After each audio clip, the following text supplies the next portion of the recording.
Hello ladies and gentlemen, and welcome to the first one of a new series of tutorials that I like to call One Biome, 6 Different Enclosures. It was inspired by my latest Yosemite build, in which I was trying to come up with new enclosures for every single species because I didn't want to be bored with the park as it went along. I wanted to give it that extra crisp. My voice is a little crispy, I'm sorry about that, but I've been sick for a week, and even though my mind is pretty much over it, my body still hasn't gotten the memo. So I hope you will be entertained anyway. We'll be starting in the Alpine Biome / taiga. They can tell us whatever they want, it is the same. So let's get right into it. The first enclosure that we're gonna start with is what I like to call the regular alpine forest. We're starting with a little lake and with some greenery over here and there. I like to use the rock texture and mix it with the dirt texture to give that a little extra layer. Now we're putting in the rocks, starting with the big ones, then the middle ones, and then the smallest ones, even though the smallest ones are still kind of big when you compare it to humans in the game, right?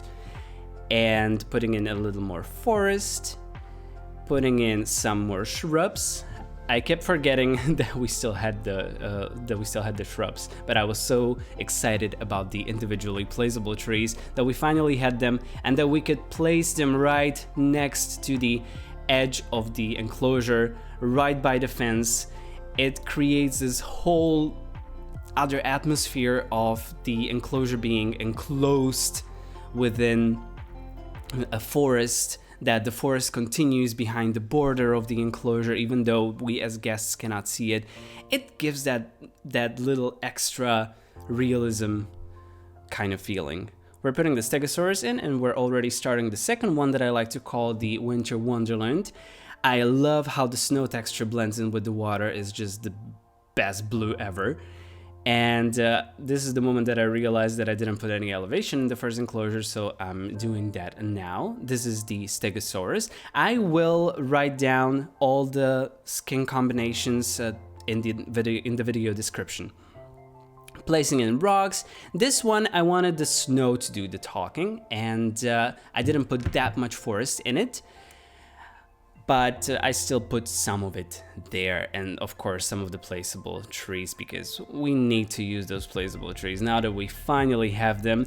And one great thing that I like to thank Caesar Creates for is that we can finally place as many placeables as we like, and the file is not gonna break. Frontier has finally solved this bug thanks to Caesar Creates, who contacted them because his park broke, and they looked into it and they fixed it. I'm so beyond myself with joy that I don't have to pray to the almighty T-Rex every single time that my park gets too big and wait for it to break. The third enclosure is what I like to call the low riverbank, and there's gonna be a riverbank in the fourth one as well, so we're joining them. I'm going back with the brush to make the river a little more narrow and mask the river's edges with the rocks. This one will be a little muddy. I'm placing dirt texture, and it is that kind of low riverbank that you can see in the movies where there's a lot of tree logs. We don't have tree logs in the game, which is a shame. This is the look at the Stegosaurus. A good boy, very blue. We're placing rocks, and this enclosure should be a little more, it shouldn't be barren, but it shouldn't be that lush, because it's that edge of the forest. It is the edge of the river, and it's muddy and not very overgrown, even though we will be using some shrubs to cover the banks, and placing the trees, of course. We finally have them, and the game won't break. I like placing shrubs in between the rocks because it is implied that the dinosaurs do not walk between the rocks, so they can grow there a little better, I would say. Placing trees right next to the fence, again to enclose the enclosure, to give out the feeling of it being whole, like the bank has two sides, not just the one that the guests can see. And this creates that little more realism kick what are words? I don't know. We'll be putting Metriacanthosaurus in this one enclosure. And I decided that I didn't like the shrubs there. And in the next enclosure, we will have something that I like to call the high riverbank or the cliffy riverbank. This is the moment that I realized that I did mind the crooked fences. Those of you who know me know that I like my straight fences and they have to be straight. This one in the middle, I left the way it was because the next enclosure, it's supposed to be hilly and rocky as well. So I was like, my OCD is gonna kill me, but I have to do it. And I'm putting a little more elevation over here because there's gonna be cliffs by this riverbank. It's all gonna be rocky. As you can see, I'm putting in rocky texture and mixing it a little dirt by the riverbanks. This is the Metriacanthosaurus, a nice green boy.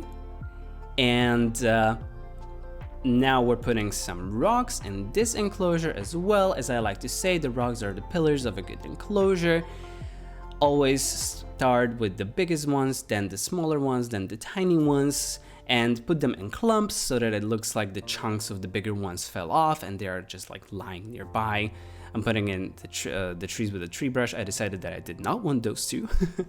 And of course, we'll be placing some placeable trees again because we finally have them. And I said it 100 times by now.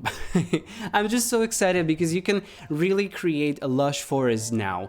Always make sure to mix all the kinds of trees and fill in the small blanks between the high trees with the smaller trees and with the shrubs.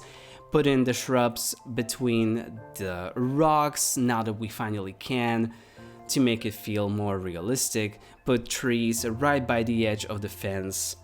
And you don't have to worry, the files won't break now. It's so good. And we'll be putting Allosaurus in it, and you'll be surprised when you see the Allosaurus. This is the fifth enclosure that I like to call the Rocky Plains. With a little lake. Imagine it as an enclosure or a biome that's high in the alpine environment where there's only rocks, not that many shrubs, not that many trees, and it's all rocky. And that's basically it. That's basically what I wanted to say. This is one of those enclosures that, this is the Allosaurus, and it has a pattern. I'm warming up to the Allosaurus pattern because I was like, I do have to keep the variety going, and Allosaurus is one of my favorite creatures in the game, and even though the pattern doesn't blend well with the skin, I don't know. I'm starting to like it, and I promise I will be using it a little more. And as I was saying, this enclosure goes to show that you do not need an excessive amount of trees or greenery or shrubs to make the enclosure look interesting or to make it look good. I added some of the placeable trees and the tree brushes, but I will delete them later because I didn't like that it started to feel lush. This one is not supposed to feel lush. This one is supposed to feel barren and rocky. And we'll be putting Pachycephalosaurus in it. Looking good. This is the Allo again.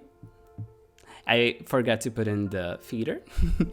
I also forgot to put in the feeder for the Metriacanthosaurus, and then they started dying, and I was like, what the hell is going on? Why are they dying? The final enclosure is what I like to call the Alpine Meadow. I was gonna say Alpine Forest, Alpine Meadow. And this one is supposed to be grassy / rocky. That's how I imagine Alpine Meadow, correct me if I'm wrong. And we'll be putting the trees very sparsely. We're using the shrubs that are not so colorful, the type of shrubs that, this is the Becky, that are green. Green? Why did I say green? Brown. I meant brown, I'm sorry. I've been having some troubles with the colors lately.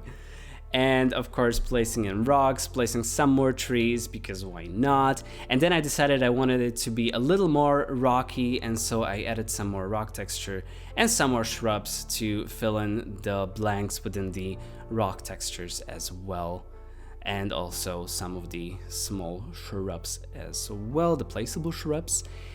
And yeah, here you see me placing the the shrubbery. This is the moment that I realized that the Metria was dying, and I was like, why is it dying? And then I was like, okay, I didn't put the feeder in.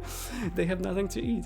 I put in the Sinoceratops, and right off the bat I get a notification about danger to guests, so I had to put down some rocks to fill in the dents.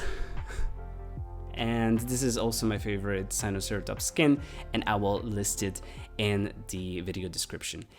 And here we are, ladies and gentlemen. This is the first enclosure, the Alpine Forest with the Stegosaurus with these gorgeous skins.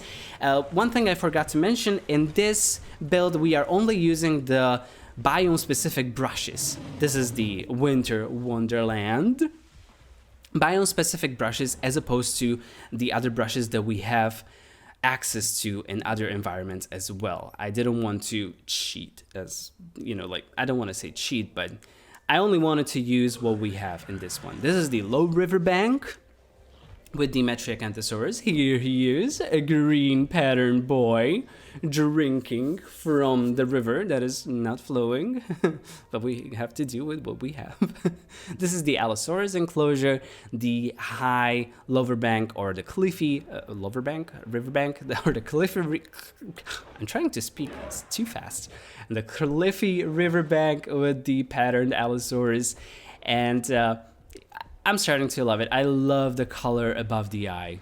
I really do. And this is the Pachycephalosaurus enclosure, the one that's a little more barren, but I like the aesthetics of this one. In my last video, I said that I liked minimalism sometimes, and that was a lie.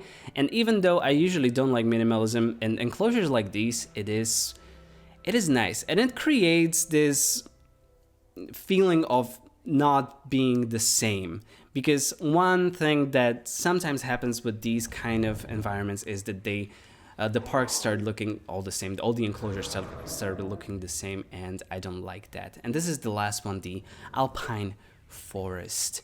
So with this, I will say my goodbye. My name is Tommy. Thank you for watching the video. If you like the video, please like, comment, and share. And if you like my content, please consider subscribing, because there is much more of this coming.